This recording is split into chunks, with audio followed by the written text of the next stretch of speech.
pagtitiwala ay parang sugat na kailangan mong tayaan. Ilang beses mong pag-iisipan dahil oras na maibigay mo na ang lahat kapag natalo ka. Wala nang bawian. At maaari kang umuwing luhaan. Ikaw kabarangay, sa anong paraan nasira ang tiwalang ibinigay mo sa taong mahalaga sa iyo? Dear Papa Dudo, mapagpalang araw po sa inyo at sa lahat ng mga nakikinig sa inyong programa. Palagi po ako nakikinig sa mga kwentong ibinabahagi ninyo. Hindi man po makaparinig sa radyo ay nakaabang naman po ako sa Facebook page ng Barangay LS 97.1. Number 1 po kasi kayo sa amin. Marcia na lamang po ang itawag ninyo sa akin. 32 years old na sa kasalukuyan. Graduate po ako sa kursong BS Customs Administration. Pero mas pinili ko magtrabaho na kaagad kaysa mag-take ng Customs Broker Licensure Examination. Bali 27 years old pa lamang ako nang mangyari ang kwentong ibabahagi ko sa inyo. Nagtrabaho po ako noon bilang call center agent at nag-invest din sa maliit na business ng kaibigan ko. Hindi naman sa nagyayabang pero kumikita ako noon nakikipa sa kailangan namin ng nanay ko. Nag-iisa lamang akong anak at lumaki sa istriktong patakaran ng aking ina. Tawagin niya na lamang po siya bilang Aling Laura. Nagtatrabaho siya bilang healthcare worker sa barangay kaya madalas din siyang abala at wala sa bahay. Isa nga po sa mga natutunan ko sa kanya ay ang pagiging mapagpakumbaba palagi. Nagsisimba rin kami every Sunday at hindi nakakalimot na magdasal. Nakatira kami sa isang magulong compound kaya sanay na ako sa kaliwat kanang bangayan at ingay. May pagka-boyish ako at mahilig ako maglaro ng basketball. Minsan pa nga ay nakakalaro ko yung mga tambay sa amin. No boyfriend since birth po ako. At umabot na nga ako sa edad na 27 na hindi man lang natutong lumande dahil ang focus ko noon ay nasa career ko lamang at kung paano ako makakabawi kay nanay. May mga nagkakagusto rin naman sa akin at sumusubok naman ligaw pero hindi ko naman sila natitipuhan. Medyo pihikan po kasi ako, Papa Dudu. Hindi naman po ako pangit na isasali rin naman ako sa mga pageants sa barangay noon. Tangkat po ako morena at may pagkakinita, Papa Dudu.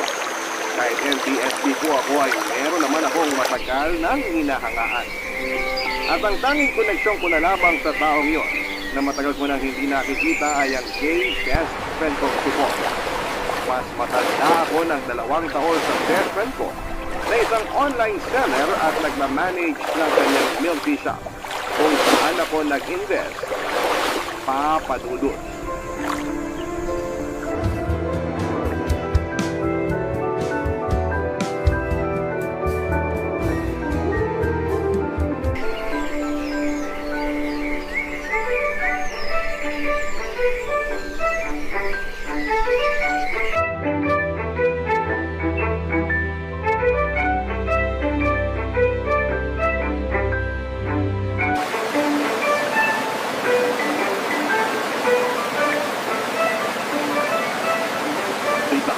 Nandito ka na naman.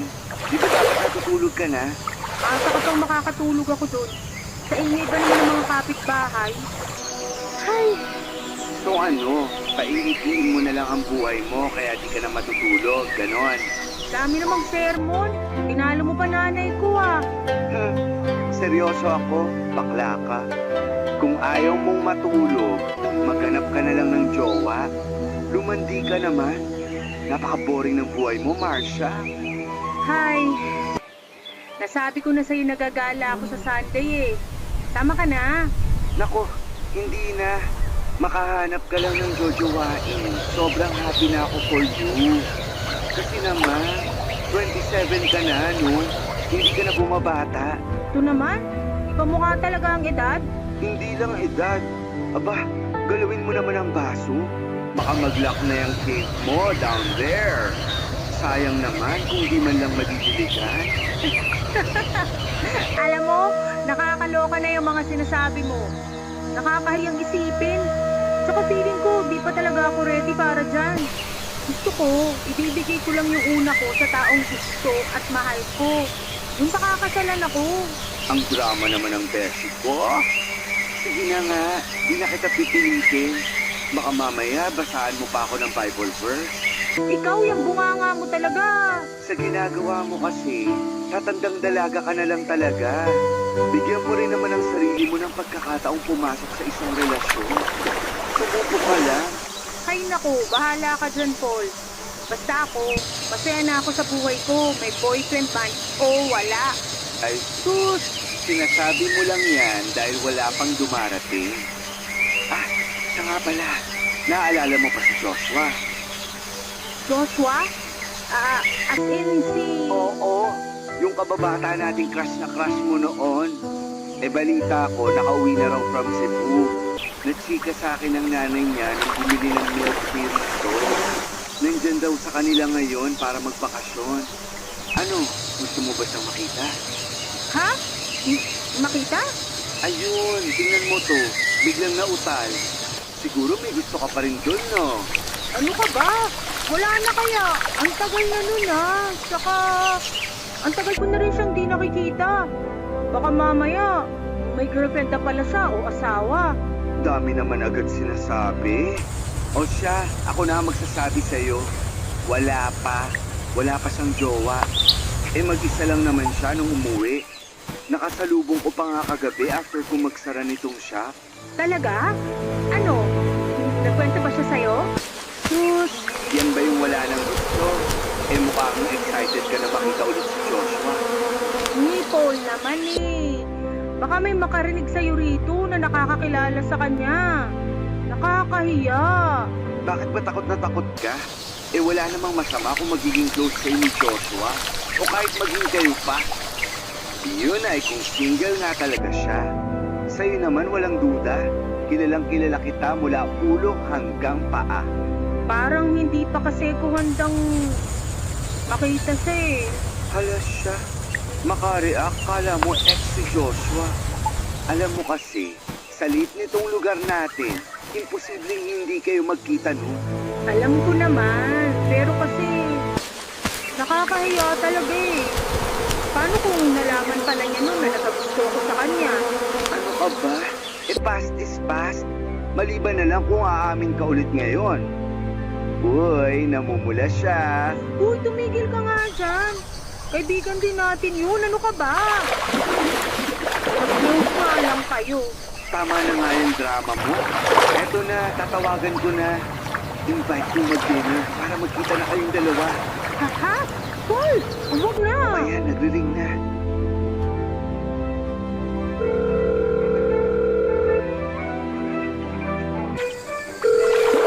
Sabay sumagot ka. Huwag na kasi. Hello, Paul? Mukhang na-miss mo ako agad Kakabigyan ko Ano lang, invite sana kita mag-dinner. Pwede ka ba? May gusto lang kasi makakita sa'yo. Paul, ano ba?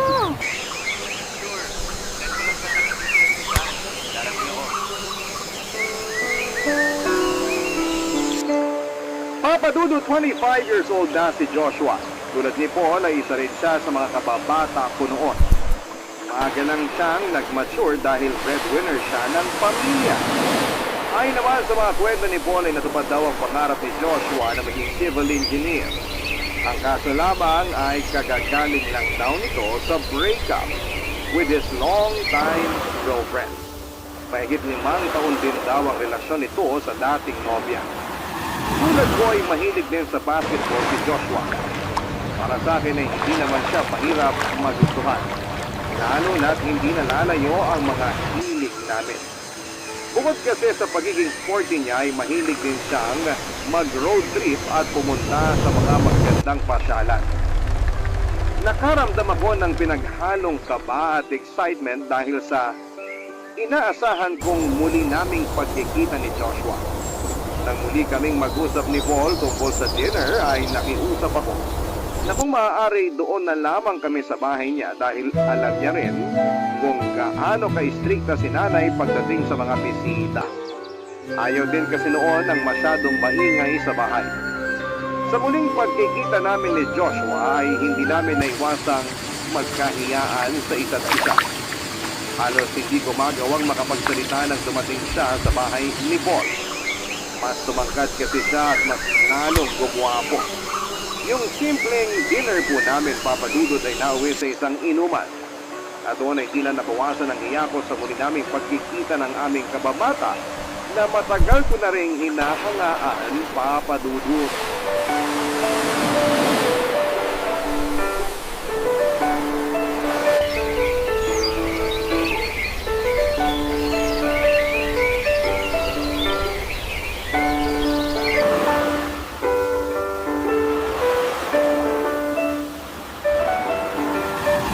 Marami pa akong beer sa ref. Magpakalasing tayo ngayong gabi. Bukas may trabaho na tong si Marcia. Oo nga, sulitin na natin. Mukhang busy ka na naman bukas. Hindi ka na namin maaabala. Grabe kayong dalawa ah. Siyempre trabaho yun.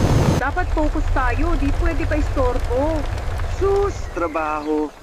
Kahit nga yata di ka magtrabaho ng ilang buwan, hindi ka naman magugutom. Parang tong si Papa Josh. Mukhang malaki na rin ang ipon. Kita mo ba yung magandang kotse sa harap? Marsh, sa kanya yun.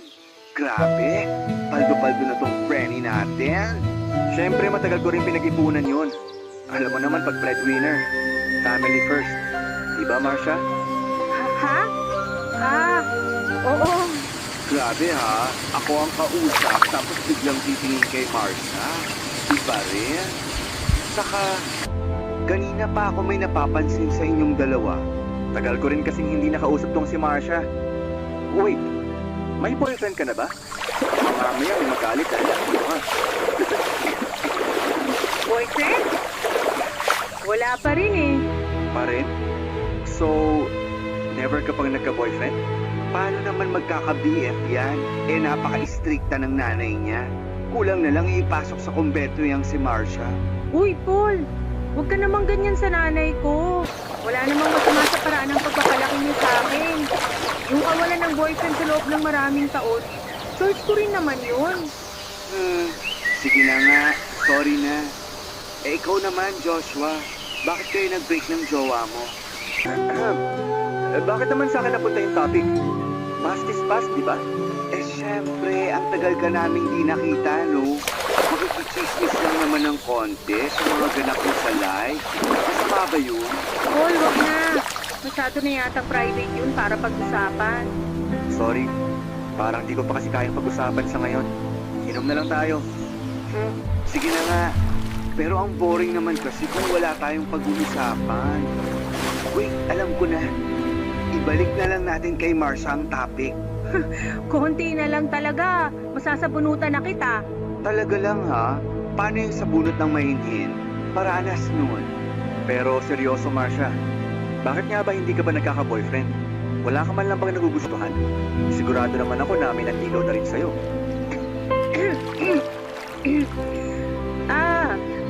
Meron naman akong nagugustuhan.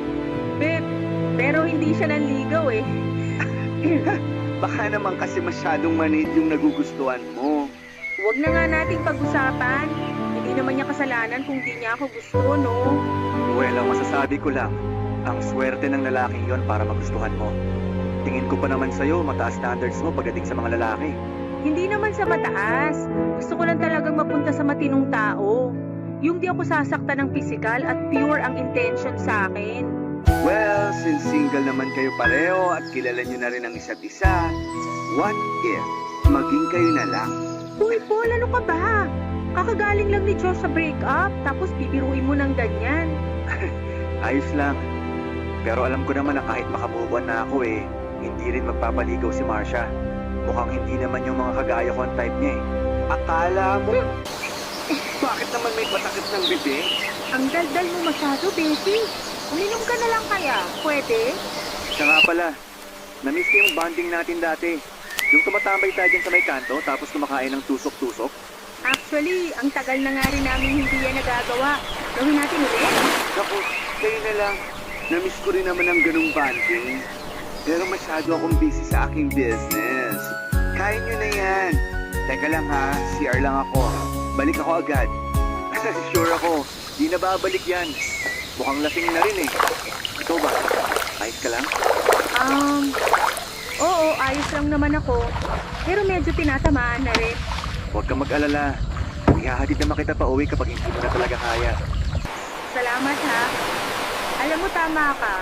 Upang ninja move si Paul, tutulugan na tayo doon.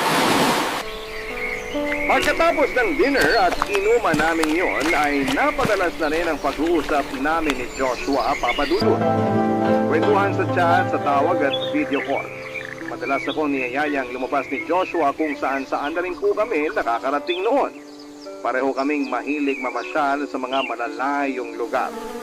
Hindi ko nga akalain na makakarating pa kami ng Zambales. At para mas magkaroon ng oras ay nag-resign na ako sa trabaho ko. Nag-decide na lamang ako na maging freelance para hawak ko ang oras ko. Aminado ako na habang tumatagal ay mas lalong lumalalim ang nararamdaman ko para kay Joshua. Samantalang ramdam ko naman na namiss niya lang ako noon bilang kababata niya. Hanggang sa magkayaan kami pumunta sa Ilocos. Masaya at sinulit namin ang oras sa magagandang tanawin doon. Pero hindi naman namin inaasahan na magkakaproblema ang kotseng dala ni Joshua habang nasa kalagitnaan kami ng biyahe pa uwi. Nag-check-in kami sa pinakamalapit na motel para doon na lamang muna magpalipas ng gabi habang pinahatak ni Joshua sa pinakamalapit na talyer ang kotse niya para ma-repair. Buti talaga at may bukas pa na mga oras na yon. Sa loob ng kwarto namin, naiilang ako sa presensya ni Joshua dahil kaming dalawa lamang ang magkasama sa loob. May tiwala naman ako sa kanya pero naroon pa rin ang pag-aalinlangan ko. Lumipas naman ang gabi, natulog lang talaga kami pero noong ilang oras na lamang bago kami mag-check out, ay saka pa may nangyari sa aming dalawa. Bagamat may pag-aalinlangan ay pumayag pa ako dahil gusto ko naman siya papadudot. Isa pa ay nasa tamang edad na rin kami ng mga panahon na yon para gawin ang mga bagay-bagay na yon. Papadudot. Barangay Love Stories. Barangay Love Stories. Papadudot, wala akong pinagsabihan tungkol sa namagitan sa amin ni Joshua. Kahit kay Paul na best friend ko dahil natatakot ako sa maaaring maging reaksyon niya. Isa pa ay hindi ko rin naman gustong may makaalam si Joshua ang nakauna sa akin noon. Habang tumatagal, ay mas lalo pang ang napadalas ang pag-uusap at pagkikita namin. Bagay na hindi na ginagawa ng ordinaryong magkaibigan lamang. Minsan pa ay pumupunta siya sa bahay para magdala ng mga pagkain siya mismo ang nagluto.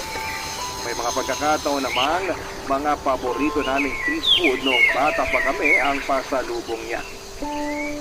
Hindi naman nag-isip ng kung ano si nanay tuwing bumibisita si Joshua dahil alam nitong magkaibigan kami. Sa dalas ng pagkikita namin ay naulit pa ang mga nangyari sa amin sa hotel. Pero yung sumunod na pagkakataon sa mismong bahay na namin nangyari yun habang wala si nanay noong araw na yun. Hanggang sa mahigit 10 beses pa yung nakaulit. Kung tutuusin, ay matatawag na nga kaming friends with benefits. Magkaibigan kami pero higit pa roon ang ginagawa naming dalawa. Ni minsan ay hindi nagparamdam si Joshua na may balak siyang ligawan ako. Sweet lang talaga siya at maalaga. Dama ko na matapos niya akong makuha ng ilang beses. Kaibigan pa rin ang tingin niya sa akin. Papadudot.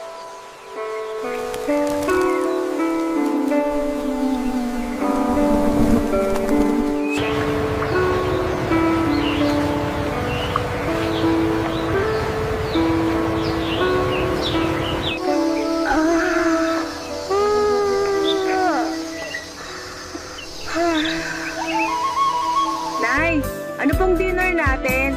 Magluluto ako ng kare-kare. Gusto mo ba ulit ng vegetable salad? Igagawa kita. Wag na po, Nay.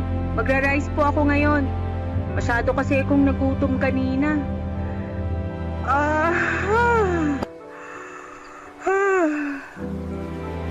Upo muna ako rito, Nay, ah. Panoorin na lang kita sa pagluluto. Bakit parang antok na antok ka? Ano ba ginawa mo kanina? Trabaho po, Nay. Dami ko po kasing ginawa kanina kaya hindi ako ganong nakatulog. Babawi na lang po siguro ako mamaya. Masabi mo namang sinubsob ang sarili mo sa trabaho, anak. Ayos pa rin naman tayo. Sumusweldo rin naman ako.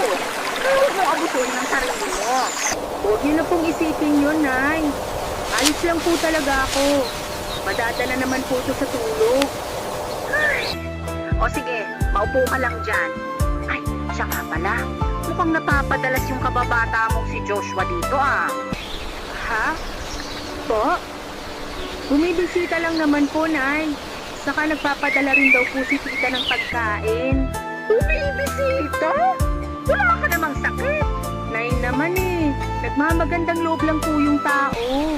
At saka hindi naman po siya nagtatagal dito. Kaya nagtatagal o hindi pa rin magandang tingnan na madalas siyang narito sa bahay. Lalo't kayong dalawa lang ang naiiwan. Pero Nay, wala naman po kaming ginagawang masama. Nagkukwentuhan lang naman po kami rito tapos uuwi na siya. Kwentuhan! Umamin ka nga sa akin, Martha. Ano ba talagang estado ninyong dalawa? Magkaibigan lang po kami. Alam kong nasa hustong edad ka na. Pero hindi pa rin mawawala sa akin ang kagustuhang gabayan ka. Maaaring kaya mo nang magdesisyon ng mag-isa. Pero sa ating dalawa, ako ang mas maraming karanasan kaysa sa'yo. Naranasan kong masaktan ng sobra noon. At ayokong danasin mo rin yon. Gusto ko po si Joshua. Matagal na. Pero hindi po ako sigurado kung ganun din ang nararamdaman niya. O kita mo na? Tapos hinayaan mo pang mapalapit ka sa kanya ng gusto. Kung may manliligaw po ba sa akin, Nay? Hindi niyo napipigilan? Hindi niyo na ba ako pagbabawalan? Hindi sa pagbabawalan kita. Kinikilatis ko lang muna sila ng maigi para masigurong sa mabuting tao ka mapupunta. Hindi ba't yun naman ang palagi kong sinasabi sa'yo? Yun na nga po eh. Parang lahat na lang din ayaw niyo. Baka nga tama si Paul. Tatandang dalaga na lang talaga ako. Hindi kita pinagbabawalang magkaroon ng boyfriend. Pero sana, huwag ka masyadong magpapadala sa emosyon mo.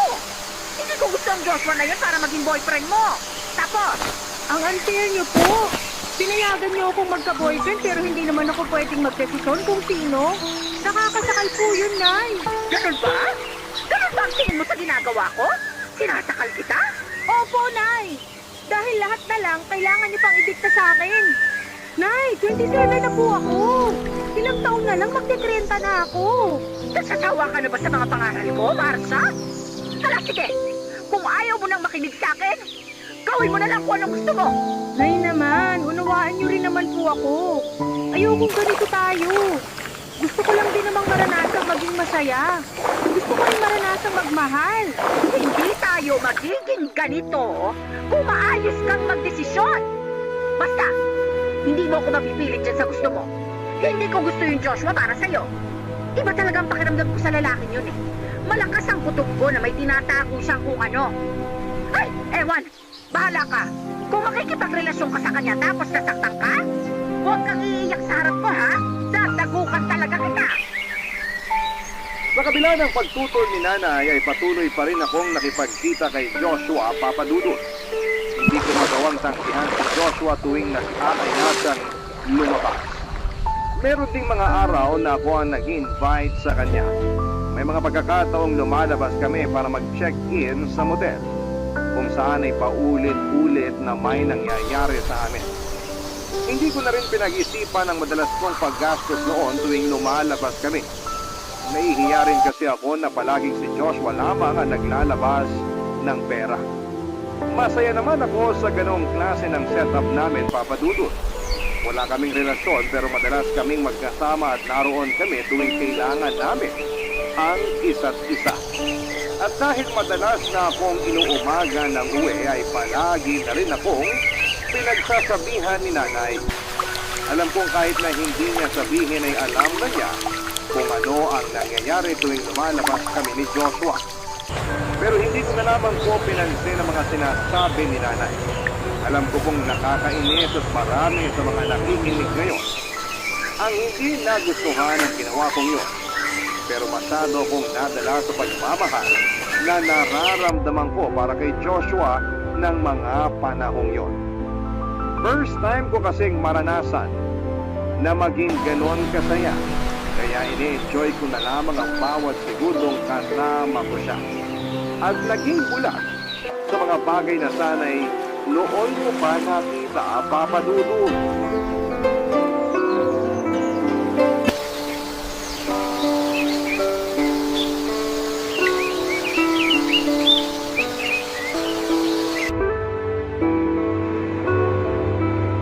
Ganda talaga dito sa tabing dagat, no? Sana pala noon pa tayo nakapunta dito. Oo nga eh. Sayang di kita agad nasama dito. Hindi rin kasi ako masyadong makalayo nun dahil sa trabaho ko. So, paano yun? Mag-isa ka lang pumupunta dito dati. Oo, wala rin naman ako ibang makakasama eh. Wala naman ako masyadong friends. Madalas si Paul ang kasama ko. Kaya nga halos itaboy na ako nun kasi lagi ako nakatambay sa shop niya eh. Ikaw kasi, masyado mong binubor ang sarili mo. Sana pala noon pa ako bumalik para lagi na magsama. Ikaw talaga? Paano naman trabaho mo kung lagi mo akong sasamahan? Wala namang problema sa trabaho ko. Saka gusto ko talagang sulitin ang bakasyon ko rito kaya ayoko munang isipin ang trabaho. Ikaw, kumusta naman yung bago mong trabaho? Okay naman. Nakakapagpahinga naman ng maayos. Nalilibang din kasi nandyan ka. Ako lang pala yung kulang. Hindi no. Kasi ito ba yung sinasabi ni Paul last time na nagugustuhan mo raw? Ha? Wala yun. Ano ka ba? Nagbibiro lang talaga si Paul noon. Panukso niya kasi lagi sa akin yun. Hindi ako naniniwala. Baka naman pwede mo nang i-share sa akin kung sino. Ngayon ka pa ba mangingiya sa akin? Kung kailan nagawa na natin? Joshua! Kailangan pa pang banggitin yun? Alin? Yung may nangyari na sa atin ng maraming beses, pero nangihiya ka pa rin sa akin? Nakita mo na nga lahat sa akin eh. Sabi lang wag mo nang banggitin eh. Ito naman, nangahampas pa. Mapanakit ka. Tsaka, bakit ka ba nahihiya? Eh tayo lang naman na nandito. O sige nga, magsasalita ba yung mga bato sa harap natin para i-judge ka? Ayoko na ha. Tama na. Feeling ko talaga lulubog na lang ako sa kinauupuan ko. Napakamahiyain mo naman. Pero parang di ka ganyan nung nandun tayo sa motel. Alam mo, kung yan lang pag-uusapan natin, uuwi na lang ako. Teka, dito ka lang. Huwag kang umalis. Ito nagtampo naman agad. Sorry na. Yakap na. Yakap lang ha. Paano kung may gusto pa ako bukod sa yakap? Sandali. May gusto pala akong itanong sa'yo. Ano yun? Yung ex-girlfriend mo, wala na ba talaga kayo noon? Para kasing lagi ka umiiwas kapag napapag-usapan natin siya eh. Wala na nga kami noon. Nakipaghiwalay na ako bago pa magbakasyon dito. Hanggang ngayon ba naman duda ka pa rin sa akin? Hindi naman sa ganun. Gusto ko lang makasiguro. Kasi naman, ilang beses nang may nangyari sa atin. Tapos, ganun na lang ba yun? Anong ibig mong sabihin? Ano ba talaga tayo, Joshua? May patutunguhan ba tong ginagawa natin? Seryoso mo naman? Siyempre darating din tayo roon. Pero sa ngayon, may iba akong gustong gawin. At sa pagkakataon to, sa loob naman ng kotse ko. Uy, Joshua! Papadudot sa kagustuhan ko na mag-level up naman ang relasyon namin ni Joshua, ay sinimulan ko na mag-effort para sa kanya. Alam ko magkaibigan pa rin kami pero gusto kong maramdaman niya kung gaano siya ka-espesyal sa akin. Nang sumapit nga ang birthday niya ay nagplano ako ng surprise celebration para sa kanya. Kinasabwat ko pa noon ang nanay niya at bunsong kapatid. Nagluto ako sa bahay nila at umorder ng karagdagang handa. Habang nagluluto, nagkukwentuhan kami ng nanay ni Joshua. At dahil ang alam lang ng nanay niya ay mag-best friend kami, Marami itong naikwento sa akin. Akala ko nga po, ang nagplan ng sorpresa, hindi ko alam na mapapaligtas pala. Ako pala yung masusurpresa ng araw na yon. Natuklasan ko na hindi naman pala totoong graduate ng civil engineering itong si Joshua. Third year college pa lang daw ito nang huminto ito sa pag-aaral. Bumagsak daw sa mga major subjects at hindi na nagpatuloy dahil sa mga barkada. Halos hindi naman ako makapaniwala sa mga nalaman ko dahil alam ko matalino naman si Joshua. At dahil hindi nakatapos ng koleyo ay nahirapan daw na makahanap ng trabaho si Joshua hanggang sa sinubukan itong mamasukan bilang welder sa construction sa Cebu. Ilang taon na rin daw ito sa ganong trabaho hanggang sa tinamad ng pumasok at nagpasya munang umuwi para magbakasyon. Sa sama ng loob ko ng araw na yon, ay wala sa sarili akong umuwi sa amin, Papa Dudut. Hindi ko na rin tinuloy ang sorpresa para kay Joshua at kahit maraming tanong sa akin ng nanay niya, ni isa sa mga yon ay hindi ko na nagawa pang sagutin dahil sa sorpresang mga nalaman ko tungkol kay Joshua. Barangay Love Stories. Barangay Love Stories. Papadudot bukod sa pagsisinungaling ni Joshua tungkol sa trabaho niya ay nalaman ko rin mismo sa nanay niya na nabuntis niya ang ex-girlfriend niya. Pinakasan lang daw ni Joshua ang responsibilidad sa dating nobya para malayang makapag-buhay binata. Halos hindi maproseso ng utak ko ang mga nalaman ko ng panahon na yon. Pakiramdam ko kasi sa nangyayari ngayon sa akin ay parang pumasok ako sa isang teleserye at hindi ko na magawa pang makalabas. Hindi ko kasi akalaing maloloko ako ng ganon at hindi nang basta kung sino lang kundi si Joshua pa na kababata ko at pinagkakatiwalaan ko ng sobra. Sa kabila ng mga nalaman ko ay pinili ko pa rin solohin na muna yon dahil sigurado ako na kapag nalaman ni nanay ang tungkol doon ay katakot-takot na sermon at matinding pangaral ang aabutin ko sa kanya. Hindi malabong ipamukha niya sa akin ang maling desisyong nagawa ko. Nasa una pa lang ay sinubukan na niyang tutulan. Nawalan ako ng gana sa trabaho at madalas na lamang nagmumukmok sa kwarto ko. Pinawagan ako ni Joshua ng paulit-ulit pero wala kahit isa roon ang sinagot ko.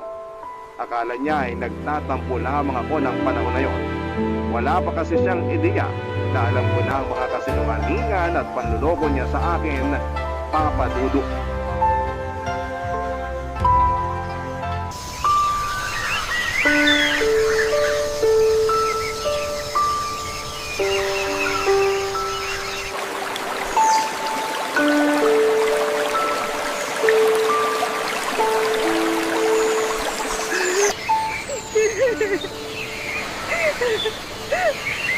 Ang tanga-tanga ko. Ang tanga-tanga ko po. Hindi ko alam kung paano ako nagtiwala sa kagaya niya ng ganon. Ikaw naman kasi. Nagpadala ka sa karumpukan mo. Sinungaling siya. Manloloko. Gusto kong pagkakalmutin yung mukha niya. Ayoko na. Ayoko na siya makita ulit. Uy, bakla. Sorry ha. May kasalanan din ako sa'yo. Sana wag kang magalit sa akin. Bakit? Matagal mo na bang alam yon? Ha? Naku, hindi. Hindi sa ganun. Ano lang. Bale, nauna lang ako ng konti na malaman yung totoo. Pero hindi pa naman ganun katagal. Saka, hindi ko kasi alam nun kung paano ko sasabihin sa'yo eh. Lalo na nakikita ko kung gaano ka kasaya kay Joshua. Nagpakabaliw ako sa lalaking yun. Na hindi naman dapat nangyari kung nakinig lang ako sa nanay ko noong una pa lang. Naiintindihan ko naman yung nararamdaman mo. Kaya sige lang, umiyak ka pa. Ganun na ba ako kadesperada? Sobrang kasabikan ko na magkaroon ng boyfriend at magkaroon ng experience. Hindi ko na nakita yung mga red flag sa kanya. Ang bobo ko. Tama na yan. Huwag mo naman isisi lahat sa sarili mo. Hindi naman ikaw yung nanloko eh. Alam mo, ang mabuti pa, kumprontahin mo na siya. Hindi ko alam kung paano ko siya haharapin. Sobrang sakit kasi ng ginawa niya. And so din na may bata siyang tinalikuran para lang magawa pa rin niya magbuhay pinata. Napaka-irresponsable niya. Beshi, alam kong HP ka na. Pero kasi, may nalaman pa akong iba. Ito, ipapakita ko sa iyo yung convo namin ng kakilala ko. Kakilala rin ni Joshua to? Hindi lang basta kakilala. Friends sila. At kauuwi lang yan galing US. At eto ha, yung makakumpal sa shop, last week lang, Bax. Sabi niya, sa kanya raw nangihiram si Josh ng big bike at kotseng ginagamit niyo sa paggala niyo kung saan-saan. Nagalit pa nga tong friend niya kasi nagasgasan daw yung pinto ng kotse niya. Ay nako, ibang klase rin talaga yan si Joshua. Oh, natahimik ka na naman dyan. Baka mamaya bigla kang tumawa tapos magwala ah. Bak, kakapundar ko lang ng mga gamit dito sa bahay ko. Uwi na ako, boy. Ha? Teka, katigla kita. Wait lang pala, mukhang may bisita ako. Sino kaya yun? Ay, ngayon pa talaga. Bax, diyan ka lang muna. Puntahan ko lang sandali. Sige lang.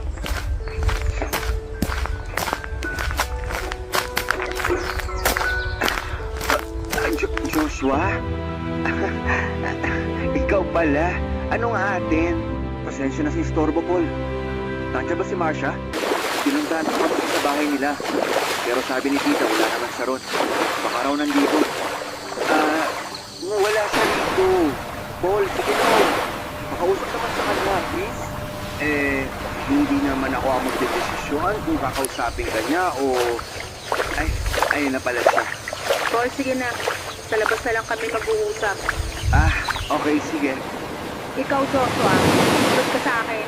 Marcia, ano bang problema? Bakit ayaw mo akong kausapin? Ang kapal ng mukha mong magtanong?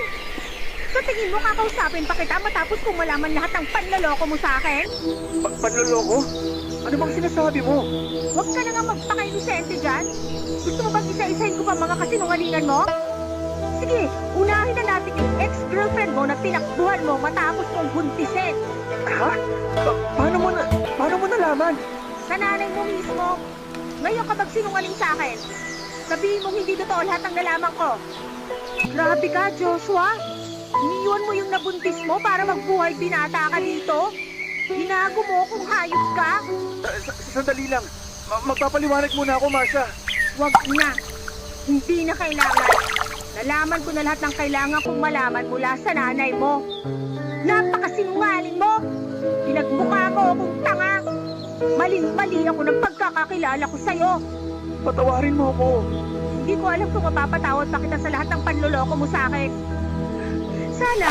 Sana nagsabi ka na lang ng totoo para hindi na tayo mababot sa ganito. Huwag ka nang magpapakita sa akin, buwisit ka. Marcia! Tang na loob, layuan mo na ako.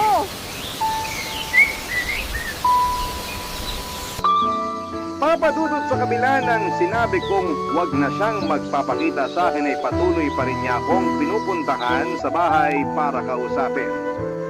Ilang beses niyang sinubukang humingi ng tawad pero kahit makausap man lang ako ay hindi ko na siya pinagpit niya. Dahil din sa madalas niyang pagpunta sa akin ay nakarating na kay nanay ang mga nangyari.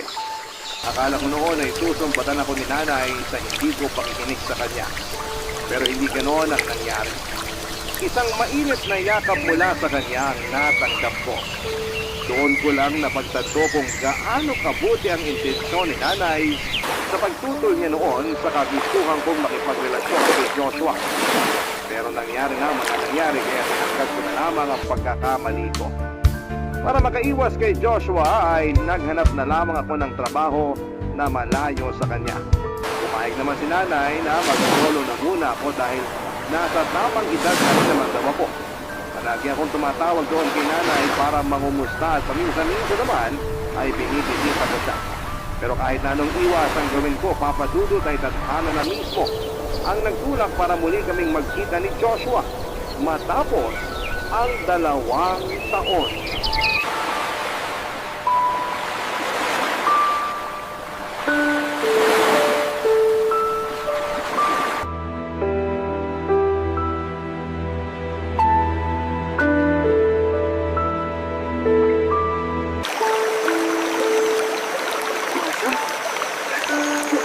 Joshua?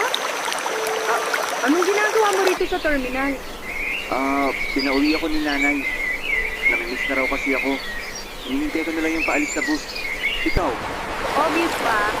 Malamang uuwi rin. Hay! Sa dami naman na makakasabay ko, ikaw pa talaga. Galit ka pa rin pala sa akin.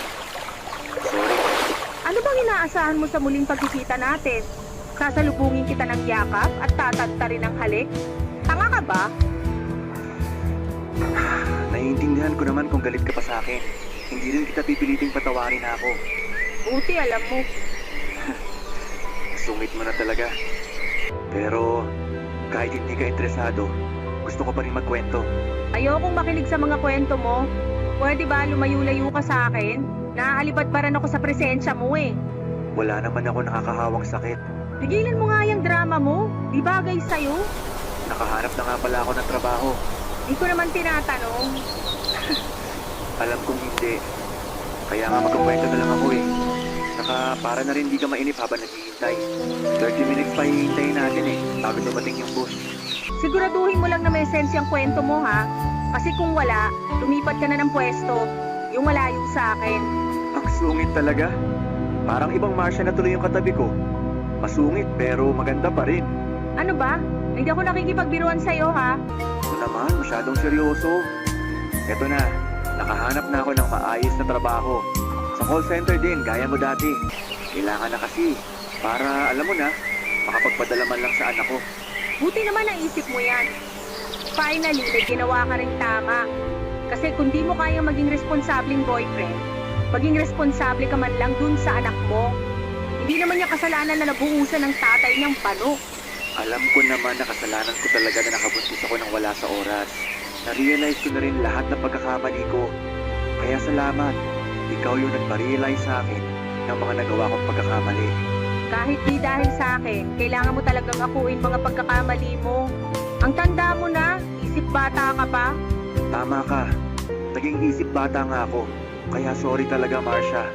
Alam ko na hindi madadaan sa sorry lang yung nagawa ko sa'yo. Pero sana, okay pa rin sa'yo na maging kaibigan tayo. Seryoso? Ito na nga lang nakausapin ka, labag pa sa kalooban ko, tapos makikipagkaibigan ka pa? Style mo rin, bulok. Sige na oh. Hindi mo naman ako kailangan kausapin lagi. Kahit huwag mo ako pansinin. Yung malaman ko lang na tinuturing mo pa rin akong kaibigan, malaking bagay na para sa akin yun. Sobrang bigat pa rin kasi ng nararamdaman ko. Galit na galit pa rin ako sa sarili ko sa nagawa ko sa'yo. Arte ah. Deserve mo naman talagang mabigatan. Laki kaya ng kasalanan mo sa akin. Pasalamat ka nga kasi iniwasan lang kita. Kung sa ibang babae mo ginawa yun, baka pinahiya ka pa sa social media. Kaya nga sising-sisi ako. Kasi napakabait mo para lokohin lang. Kung tutusin nga, ang swerte na magiging first boyfriend mo kung sakali. Kung nagtinulang sana ako, ako sana yun eh. Pero hindi ko rin kaya noon na maglakas loob na ligawan ka. Kasi nga, alam mo na, Pwede ba? Huwag mo nang ipaalala yun. Naiirita na naman ako sa'yo eh. Kung gusto mo makipagkaibigan ka rin sa akin, tuloy mo na lang yung maganda mong ginagawa. Maging responsable kang ama sa anak mo at mag-focus ka na lang sa pamilya mo. gagawin ko yun, Marcia.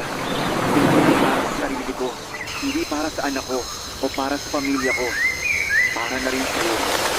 Ipapakita ko na nagbago na ako hanggang sa kaya mo na talaga akong patawarin. Hindi mo na kailangang sabihin sa akin yan. Gawin mo na lang. Baka matuwa pa ako sa'yo. Basta, salamat talaga. At dahil naka-move on na rin naman ako sa nangyari ay pinatawad ko na si Joshua para na rin sa kakatahimik ng konsensya niya. Pumayag din ako na makipagkaibigan pa rin sa kanya pero hindi na kami tulad ng dati. Ang mahalaga ay natuto na siya sa mga pagkakamali niya at kahit paunti-unti ay nagagawa na niyang itama. Papadudot noong araw na nagkita ulit kami ni Joshua sa terminal ng bus ay 1 taon na lang at magte-30 na ako. Pero wala pa rin akong nagiging boyfriend. Masyado kasi akong lapitin ng mga cheater at playboy. Buti pa nga ang BFF kong si Paul, nakatagpo na siya ng gwapo at maalagang boyfriend. Pero 3 buwan lang mula nang muli kaming magkita ni Joshua ay may nakilala ako sa isang dating site. Lisensyadong civil engineer siya at nag-match naman kami sa mga hilig namin. Lalo na pag-usapang tusok-tusok.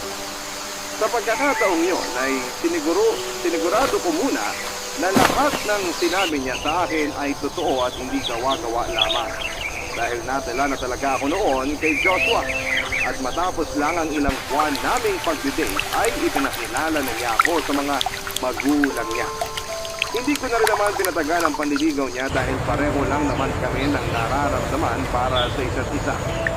Hindi ko po akalain na sa kabila ng mapait at pinagdaanan ko sa first love ko ay makakahanap pa ako ng lalaking matino. Papadudot sa mismong araw na sinagot ko ang first boyfriend ko ay saka naman dumating ang isang malungkot na balita sa akin. Wala na raw si Joshua. Na-aksidente raw ito habang nagmomotor. Umuwi ako sa probinsya para makiramay sa pamilyang naiwan niya.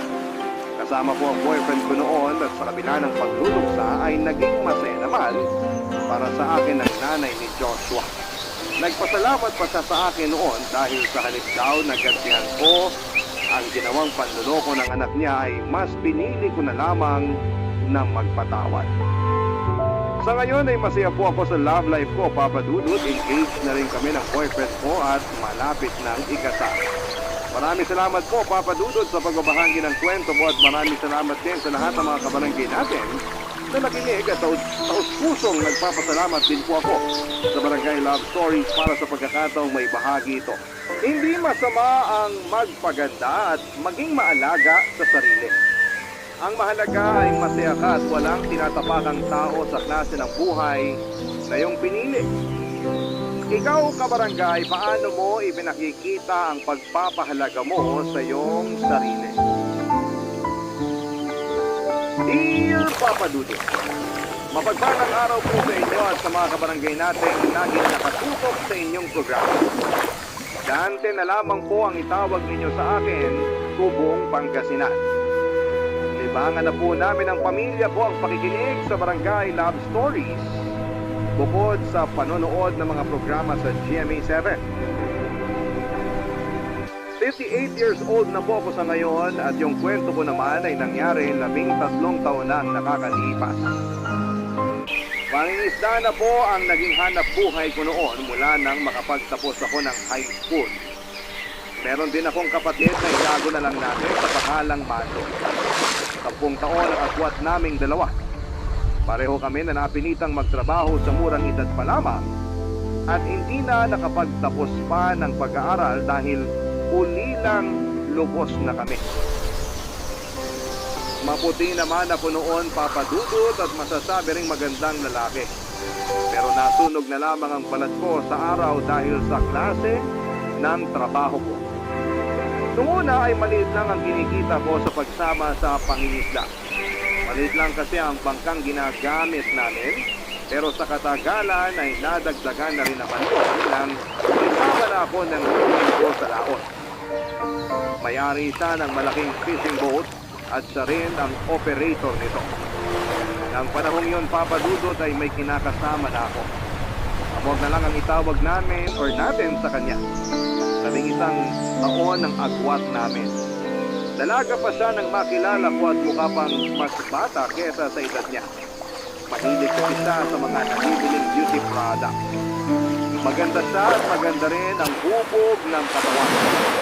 Nahirapan nga ako na ligawan siya noon dahil marami akong naging karibal sa kanya. 2 taon pa lang kaming nagsasama ni Amor, Papa Dudut. At dahil palagi akong nasa laot ay siya lang ang naiiwang mag-isa sa bahay. kasama ang mga alaga kong aso na sina Panik at Brownie. Hindi pa man kami nagsasama ay alaga ko ng Panik. Inaabot naman ang 1 linggo o higit pa yung pamilya namin papadudot. Pinakikisuyuan ko na lamang noon si Mando na paminsan-minsan ay bumisita sa bahay at doon na rin matulog para may makasama si Amor. Pero dahil sa trabaho nito ay bihira lang din itong makauwi. Konduktor kasi ng bus si Mando. Kadalasan ay doon na ito nakikitulog sa bahay ng kasamahan nito sa trabaho. Hindi naging madali para sa akin na palagi akong malayo kay Amor papadudot. Pero tiniis ko ang lahat para makaipon at nakontento na lamang sa ilang araw na nagkakasama kami noon bago umalis para muling sumama sa pangingisda papadudot.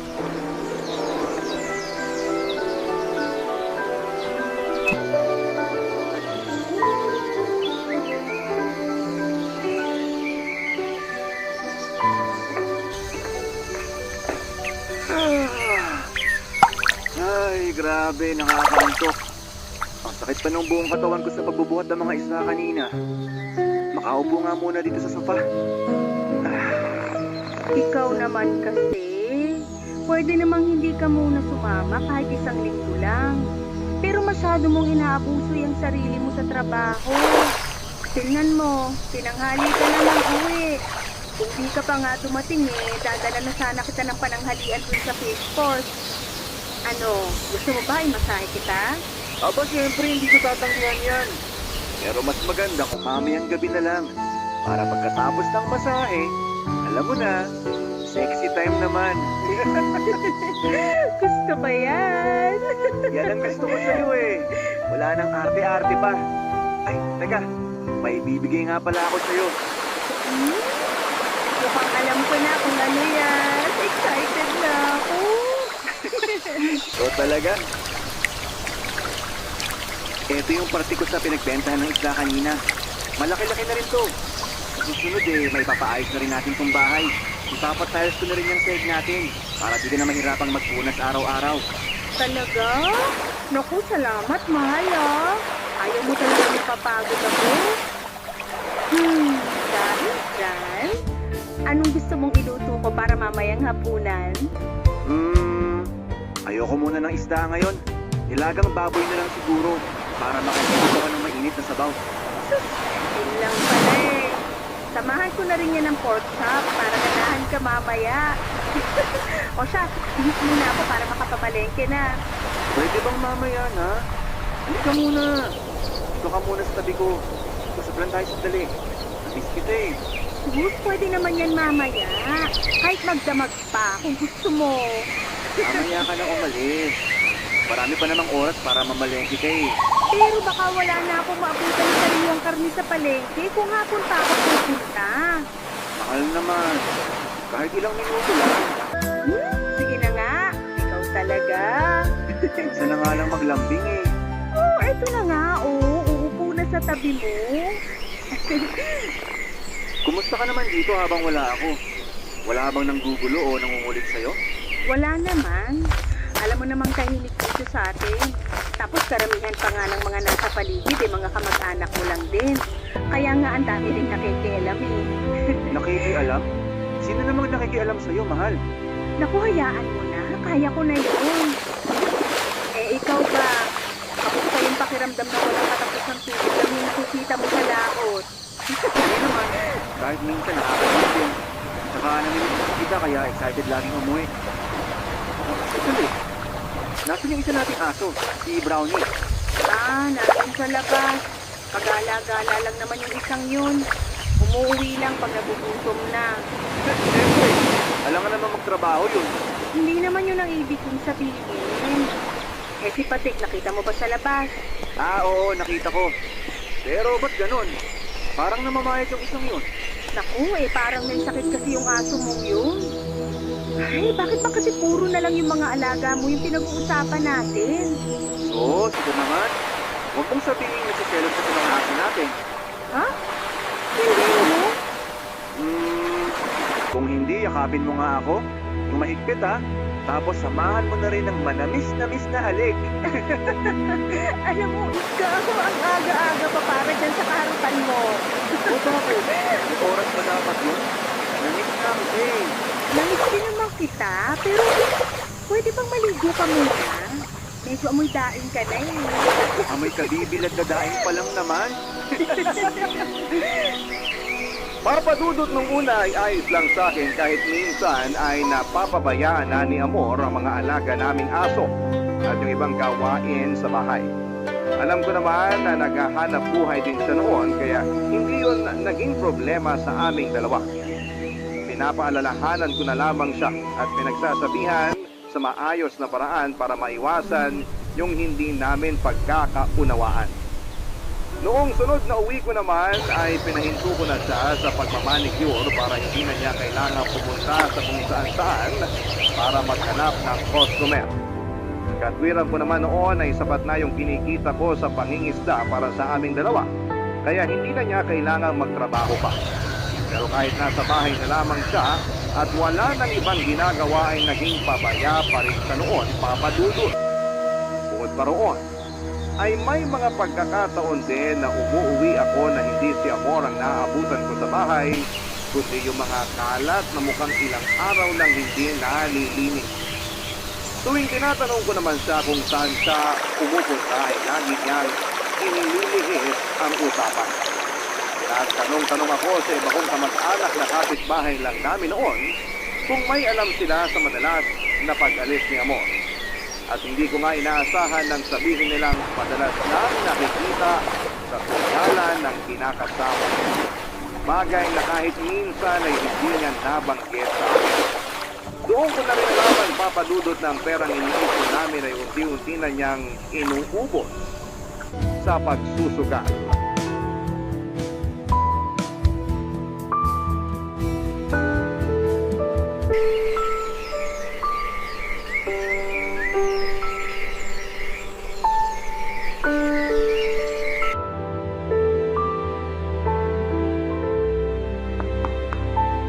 Nandito na ako, mahal. Pabukas naman ang pinto. Ako? Mawala siya rito ah. Bubuksan ko na nga lang. Teka, masarap ang susi ko? Ah, eto.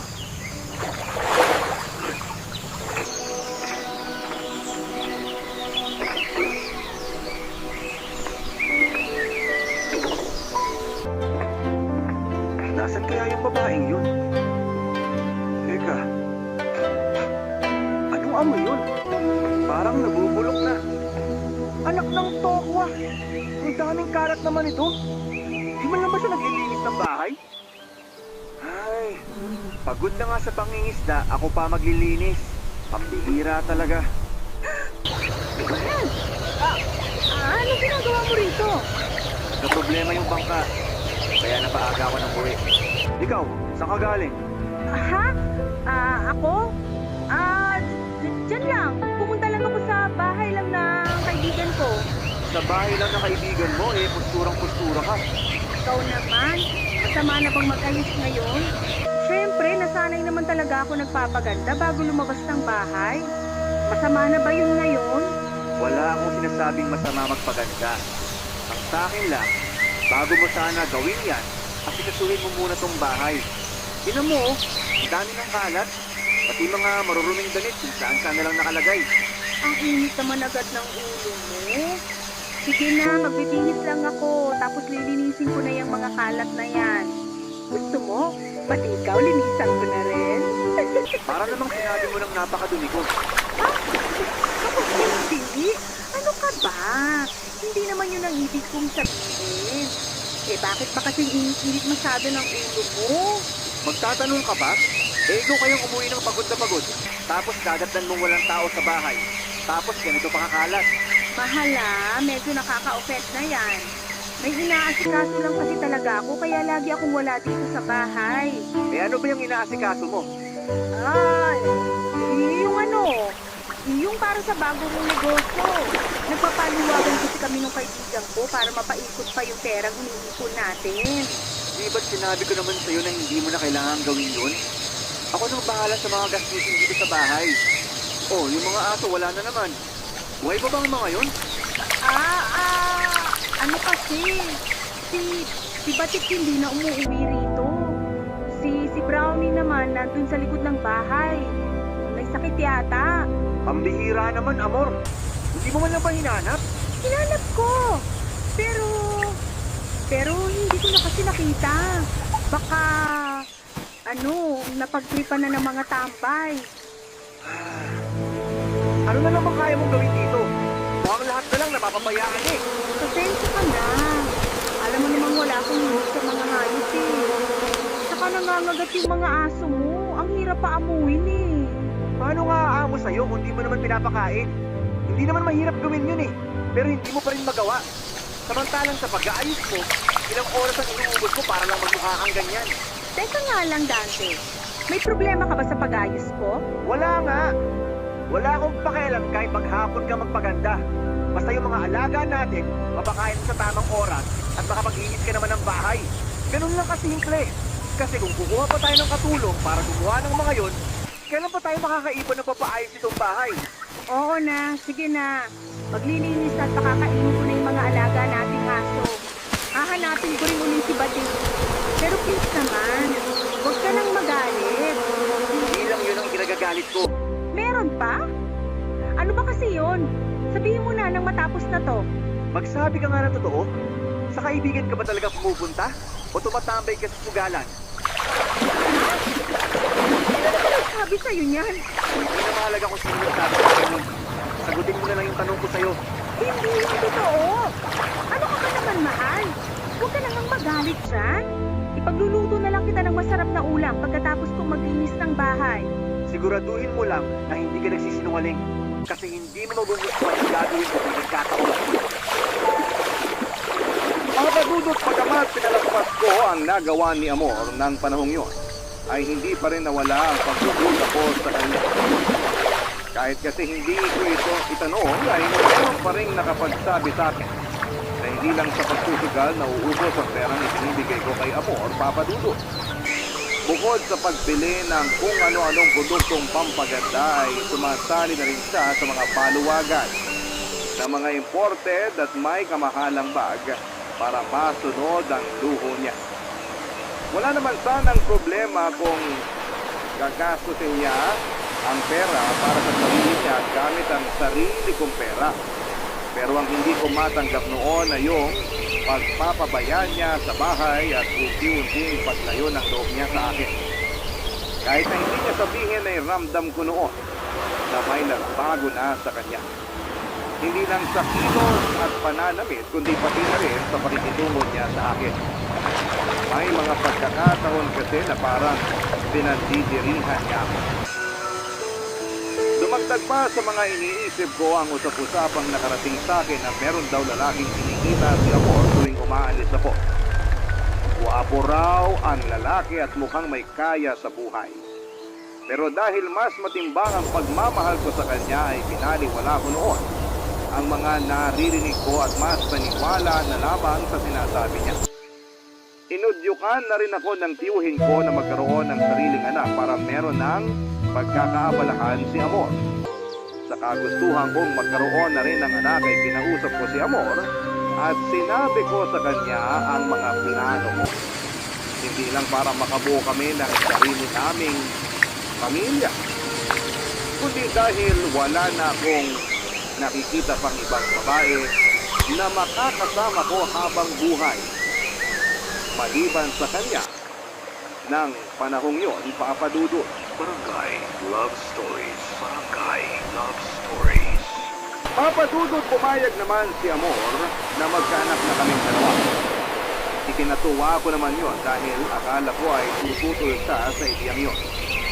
Naging sabik na lagi ako tuwing uuwi mula sa ilang araw na pangingisa dahil inaasahan ko na noon na mabubuntis na at kinakasama ko.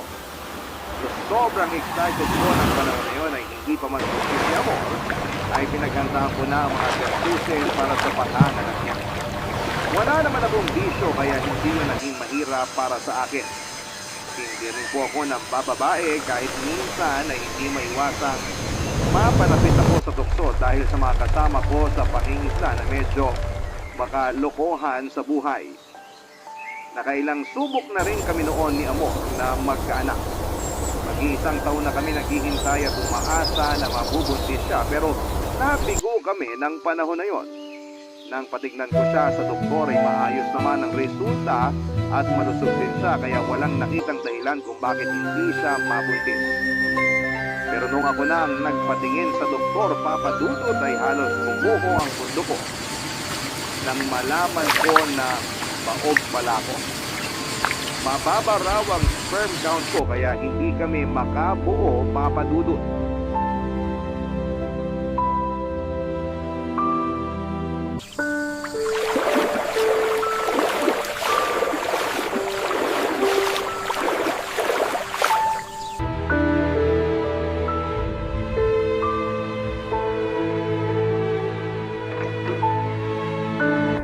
Ay, sa wakas, nakauwi rin.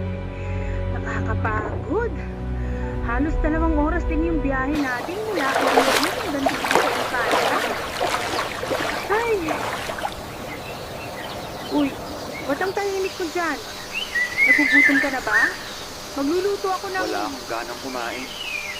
Ay, nako. Iniisip mo ba yung sinabi ng doktor? Huwag mo na kasi masyadong isipin yun. Ay, nakakapanlumo lang kasi talaga. Excited ka naman ako magkaanak tayo tapos ako naman pala yung problema. Huwag ka naman ganyan sa sarili mo. Wala naman may gusto nun. Kahit naman ako, umaasa rin na mabubuntis ako, pero ganun talaga eh. Mukhang hindi talaga para sa atin yun. Hindi lang kasi nang inaalala ko, mahal. Baog ako. Ano bang kwenta ng pagiging lalaki ko kung hindi naman ako magkakaanak? Tumigil ka nga dyan. Hindi lang naman sa pagkakaroon ng anak na susukat ang pagiging lalaki ah. Mabait ka, responsableng tao at wala pang bisyo. Hindi ba pwedeng maging sukatan yon? Hindi. Noon ko pa gusto magkaroon ng sariling pamilya. Pero hindi ko pa nahahanap ang babaeng gusto kong makasama ng pangmatagalan. Tapos ngayong nahanap ko na, tsaka naman... Mahal naman. Pwede naman tayong mag-ampon kung gugustuhin mo lang. Hindi mo naiintindihan, mahal. Ang bigat kasi para sa akin nun eh. Yun na lang sana yung may magmamalaki ko. Yung balang araw, may matatawag ako na anak ko. Yung sariling dugo at laman ko talaga. Nagsuggest lang naman ako. Yun na lang kasi yung alam kong paraan. Maliban na lang kung magkakaroon ng himala. May punto ka naman eh. Naiintindihan ko naman yung sinabi mo. Pero kahit kasi malaki naman ang kinikita ko sa pangingisda, hindi pa natin kakayanin yung gastos sa legal na proseso ng pag-aampon. Eh pwede namang hindi na lang idaan sa legal na proseso ah. Sino bang nagsabi sa iyo niyan at paniwalang paniwala ka naman? Nabanggit sa akin ni Tong dahil nagplano na rin siyang mag-ampon noon. Hindi lang magastos, kundi matagal din yung proseso. Hindi naman kasi basta-basta yun gaya ng iniisip mo eh. Hindi yun kagaya lang ng pagkupkup ng mga napupulot na aso sa kalye. Na kapag inuwi mo, pinakain at inalagaan, eh sa'yo na. Eh ano ang gagawin natin? Magdasal. Huwag muna tayong piliin panghinaan ng loob at isipin agad na mag-ampon. Naniniwala ako na pwede pang magkaroon ng milagro, mahal. Milagro? Seryoso ka ba? Oo, seryoso ako sa sinasabi ko. Ipagdarasal ko yun. Hindi ka naman siguro aakyat sa tuktok ng bundok tapos saka mo sisigaw yung hiling mo, no? Kahit ano pa yung pinaka-weirdong bagay na pwede kong gawin, gagawin ko, mahal. Dapat nga, binasili na yung anak ko sa edad ko. Pero wala eh. O sige, hindi kita pipigilin kung ano mang balak mong gawin. Kung sa ganung paraan gagaan yung loob ko. Kahit libutin ko pa siguro lahat ng simbahan dito sa Pilipinas. Ano pa tayo hiling mo? Walang kaso sa akin yun. Mahal, magpahinga ka na lang kaya muna. Hindi nga pahinga ang kailangan ko. Kahit buong 1 linggo pa akong matulog, hindi mawawala sa isip ko yung nalaman ko. Alam mo, naiintindihan ko naman yung pinagdaraanan mo ngayon. Pero sana, huwag ka naman sa akin magalit. Hindi ko rin naman ginusto yung makausap. Pumayag na nga ako na magkaanak tayo, di ba? Pwede ba? Mamaya na lang tayo mag-usap. Sige, kung gusto mo, kahit hanggang bukas pa tayo hindi mag-usap. Walang problema. Ang hirap kasi sa'yo. Gusto mo ikaw lang yung iintindihin. Palibhasa, hindi ikaw yung may kakulangan sa ating dalawa. Kaya madali para sa'yo na sabihin yan. Alam mo, mas mabuti pang hindi na lang muna tayo mag-usap. Mag-isip ka kahit hanggang kailan mo gusto. Papa Dudut, hindi lang yon ang huling beses na nagkaroon kami ni Amor ng pagtatalo. Hindi kasi naging madali para sa akin na tanggapin na hindi ako magkakaanak pa. At lagi niya ring ipinipilit noon na mag-ampon na lamang kami. Siguro kung meron man sa mga nakikinig ngayon yung pareho sa sitwasyon ko ay maunawaan din ang pakiramdam ko ng panahon na yon. Para kasi sa isang tulad ko na gustong magkaanak, parang katapusan na ng mundo nang malaman ko na baog ako. Ilang araw din akong hindi makausap ng maayos at nawalan din ng ganang sumama kina Chong sa pangingisda.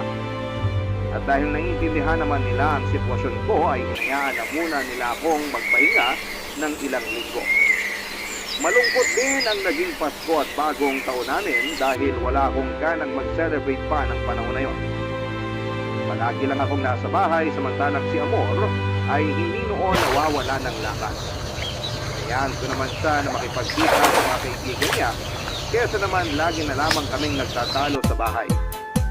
Sa mga araw-araw na nasa bahay ako, Papa Dudut, ay napansin ko ang pagbabago sa ikinikilos ni Amor. Mas napapadalas ang pag-alis niya ng bahay. Tuwing umuwi naman siya ay laging may dalang mga tsokolate o di gaya naman ay mga bulaklak. Tuwing tinatanong ko naman siya, ang sinasagot lamang niya ay bigay yon ng mga kaibigan niya. Hanggang sa umabot na nga na magkaroon kami ng pagtatalo, Papa Dudut.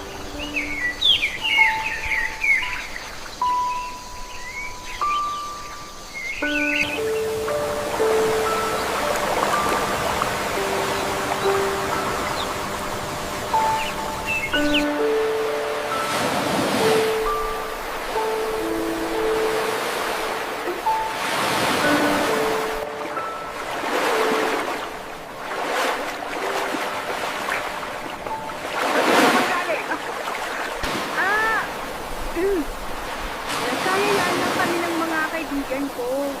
Napasarap kami ng kwentuhan. Eh, ikaw, bakit gising ka pa? Di ba dapat natutulog ka na? Tigilan mo nga ako sa kalokohang yan.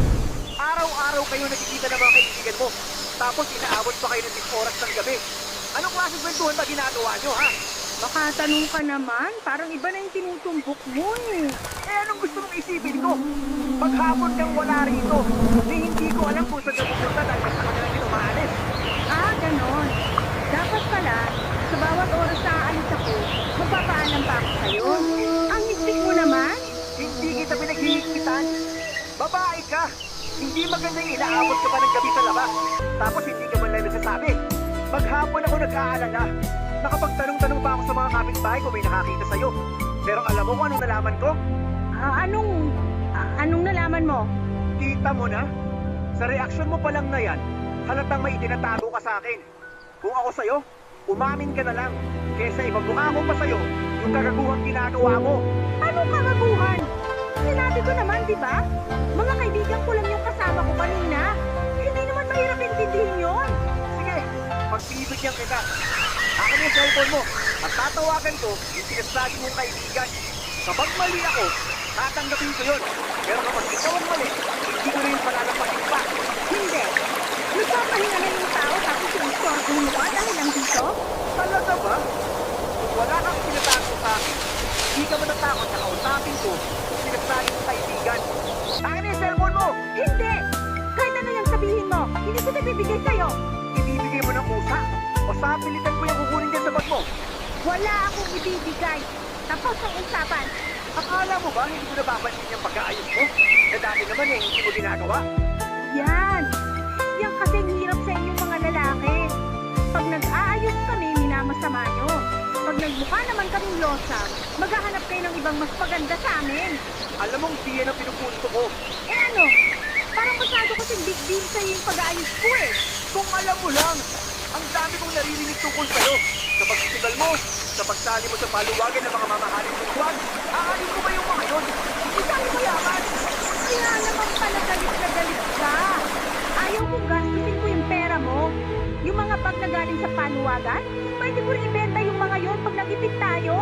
Hindi tayo magigipit kung marunong ka magtipid at gamitin ang pera sa tama. Kung di mo ako pinatigil sa pagtatrabaho, eh di sana kumikita ako ng sarili kong pera at hindi ko na kailangan umaga kayo. Totoo lang pananalita mo, parang pabigat lang ako sa'yo eh. Wala sana problema sa paggastos mo. Kung nagagamit mo sa tama yung pinaghirapan ko. Hindi mo ba naiisip? Ang swerte-swerte mo. Ikaw, nandito ka lang sa bahay. Nagagawa mo lahat ng gusto mo. Nabibigay lahat ng luho mo. Samantalang ako, nagtitiis ang lahat kahit nakakalungkot kasi ang layo-layo ko sa'yo. Huwag ka na lang kasi magbigay kung susumbatin lang din naman. Kaya ko rin kumita ng sarili kong pera. Hindi tayo magtatalo at mauuwi sa sumbatan kung di ka lang sana gumagawa ng kalokohan. Wala eh. Ayaw mo pa rin umamin. Kung ganito lang din naman tayo, mas makakabuti siguro kung lalayo muna tayo sa isa't isa. Yan ba yung gusto mo? Sige, walang problema. Ako na lang yung aalis. Dahil sa pagtatalo namin yon, Papa Dudut ay umalis ng bahay si Amor. Hindi ko alam kung saan siya pumunta at pansamantalang nakituloy mula noong umalis siya. Pero wala pang isang linggo ay bumalik siya at nagmakaawang patuloyin ko pa rin sa bahay ko. At ang emosyon ko noon dahil hindi pa rin nawawala ang galit ko sa ginawa niya. Pero sa kabilang banda ay natuwa ko na pinili pa rin niyang bumalik sa akin. Hindi ko naman siya maitatangking mahal ko pa rin siya noong panahong yon. Mas pinili ko noon na hindi na lamang pakinggan ang mga kwentong naririnig ko mula sa mga kamag-anak ko. Tutol kasi sila sa desisyon kong pabalikin si Amor. Lalo na yung kapatid kong si Baka raw kasi hindi ko nakilala yung babaeng pinatutuloy ko sa pamamahay ko. Ilang linggo muna noong magsama ulit kami ni Amor ay napadalas ang pagkahilo niya at pagsusuka tuwing umaga. Bukod pa roon ang ilang palatandaan na maaaring buntis nga siya ng panahong yon. Papa Dudut.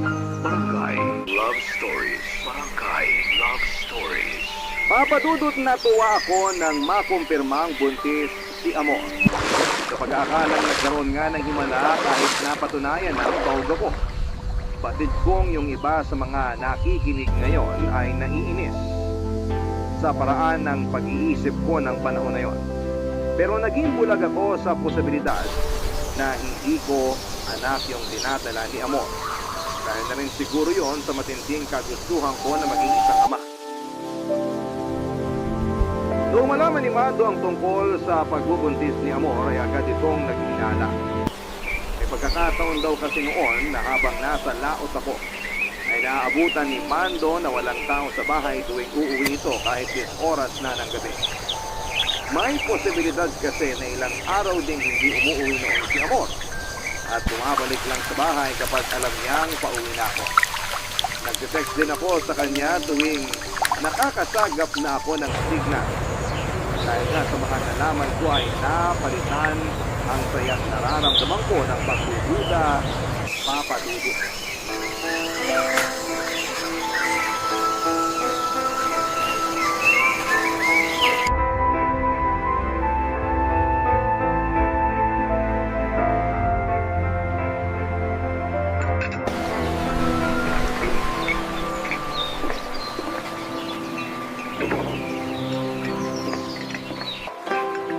Oh, mahal. Nandiyan ka na pala. Halika na, naghahanda na ako ng hapunan. Sabihin mo makakakain pa ako? Matapos kong malaman yung tungkol sa mga kalandian mo habang wala ako? Ano na naman ba yun? Pwede ba? Huwag ka na magmaang-maangan pa. Dahil marami na rin nakakita sa'yo na kung sino-sinong lalaki nakakasama mo tuwing wala ako. Paulit-ulit na lang tayo, Dante. Wala nga akong lalaki. Baka yung nakita nilang kasama ko nung araw na yun yung kasali rin sa paluwagan. Paluwagan? Huwag mo akong ginagago. Paluwagan ng bag? Sasali yung mga lalaking nakita pa kasama mo? Alam mo, ayoko makipagtalo sa'yo. Makakasama ko sa pagbubuntis ko yung ginagawa mo. Alalahanin mo, anak ko tong dinadala ko. Ha? Bakit? Gaano ka ba kasiguradong sa akin yung pinadala mo, ha? Baka naman bunga na yan ang alandian mo. Sige na, huwag ka nang maiya. Aminin mo na kung sino yung ama ng bata. Wala akong kailangang aminin sa'yo. Ikaw ang ama ng batang to at hindi kung sino lang. Akala ko ba gusto mo maging tatay? Oo, gusto ko maging tatay. Pero hindi sa paraang sasaluhin ko yung bunga ng alandian mo. Hanggang kailan mo ba pipilit na hindi ikaw yung ama nito, ha? Naduduwag ka na ba? Kaya pinapasa mo na lang sa iba yung responsibilidad mo? Wala akong ipinapasa ng responsibilidad. Alam mo sa sarili mo na hindi ako ang ama niyan. O baka naman hindi mo na rin alam kung sino sa kanila. Tumigil ka na! Sumusobra ka na sa mga binibintang mo sa akin! Ano akala mo sa akin? Pokpok na basta na lang titihaya sa kung sino makakasama ko? Nakita ka ng tsahin ko. Nadatnan ni Mando na walang tao dito sa bahay, is oras ng gabi, at ilang beses pa yung naulit. Sige nga, ipaliwanag mo yun ngayon. Pinakinig ako. Baka sakaling paniwalaan ko pa yung kasinungalingan mo. Ano? Hindi ka na makapagsalita? Kasi, totoo. Totoo lahat ng mga sinasabi nila tungkol sa'yo. Pagod na ako. Kaya kung may ginawa ka, umamin ka na lang. Hindi yung pinagmumukha mo pa akong tanga. Sabihin mo na lang sa akin yung totoo. Bakit naghanap ka pa ng iba? Sorry.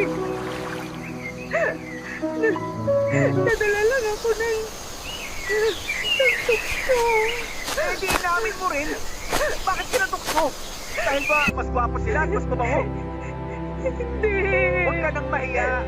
Sabihin mo na lang yung totoong dahilan. Hindi ka nga nahiya nung nalalaki ka eh. Huwag ka namang pangkat na mahiya ka ba dyan sa katawan mo. Sige. Gusto mo ng darasang sagot? Oo, mas gwapo sila. Mas mabango at mas pagaling sa kamang. Yun ba? Yun ba yung gusto mong marinig? Huwag mong sipain yung panang mesa. Sa akin gagalit, di ba? Alam mo kung bakit ako nagkakaganito? Kasi yung katwiran mo, alam mo naman kung anong trabaho ko. Mangingista ako, amor. Malansa at mainit na laot. Anong inaasahan mo pagbalik ko? Mabuti at mabango pa rin ako? Hindi ako tama. Alam ko naman yon, pero sana hindi mo pa rin pinabayaan ang sarili mo. Tingnan mo yung itsura mo.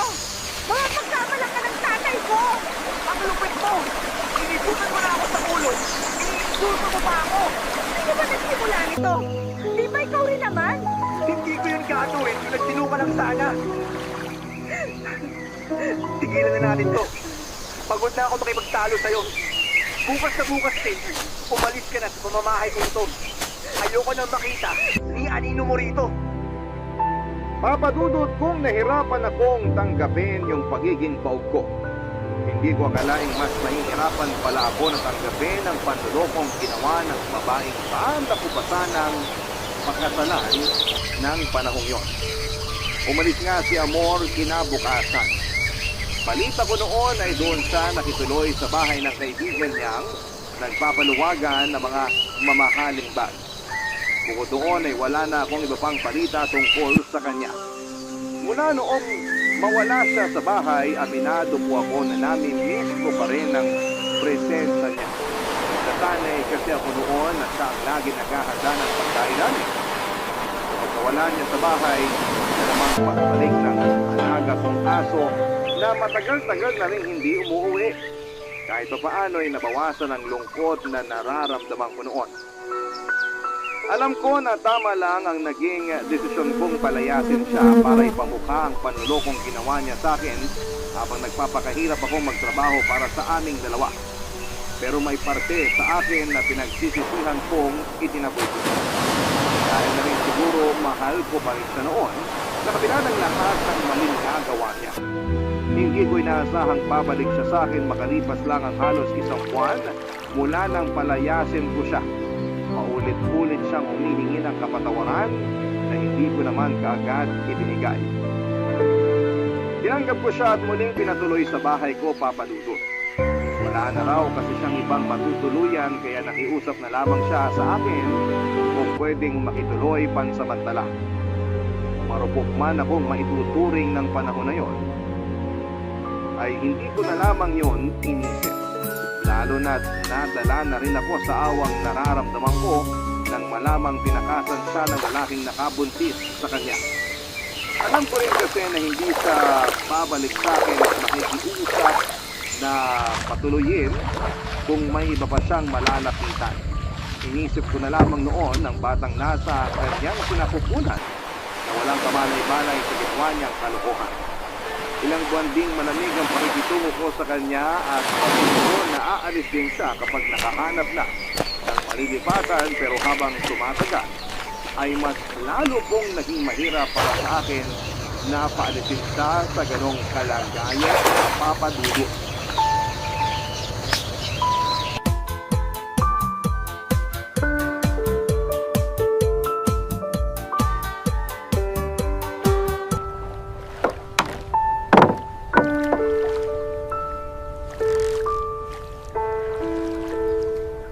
Mamaya mo na ituloy yung pagtutupi mo ng mga damit. Mag-almasal ka na muna rito. Nagtimpla na ako ng kape. Mamaya na lang ako. Mauna ka na. Anong oras ka pa matatapos yan? Kaya mag-almasal ka na muna. Hindi rin maganda sa buntis na nagpapalipas ng gutom. Sige. Salamat ha. Medyo hirap ka na sa pagtayo ah. Ah, oo. Maselan kasi itong pagbubuntis ko, kaya kahit 5 buwan pa lang medyo hirap ng kumilos. Sa susunod, hayaan mo na lang yung ibang mabibigat na gawain dito sa bahay. Gawin mo kung ano lang yung kaya mo. Dito ka na muna pauuwiin si Mando para may makakasama ka tuwing aalis ako. Pwede ka rin mapatulong sa kanya sa paglilinis dito. Ha? Ay naku, wag na. Kaya ko naman.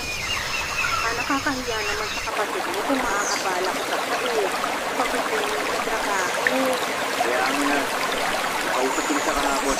Mamayang gabi dito na yung tutuloy kagaling sa trabaho. Sandali, palalayan na kita sa pag-upo.